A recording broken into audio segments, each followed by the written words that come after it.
Maligayang kaarawan. March 6 na naman at bukas ay inyong kapanganakan. Kaya't aming uunahan, itong aming handog ay pakinggan, hindi man mamahalin, naway inyong maibigan. Sabi nila, gwapo daw yung magbo-birthday ngayong buwan. Ngunit kulang pa ang salitang yan para ilarawan ang isang taong JB Dator ang pangalan.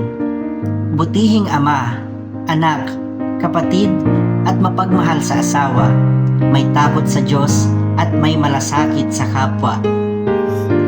Mapagpakumbaba, hindi mo kakikitaan kahit konting kayabangan man lang. Sa salita at sa gawa, paniguradong iyong hahangaan.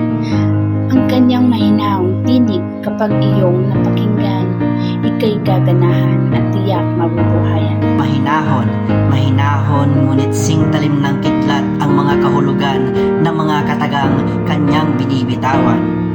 Motivational speaker ngang mailalarawan, isa sa mga haligi at pundasyon ng ating tahanan.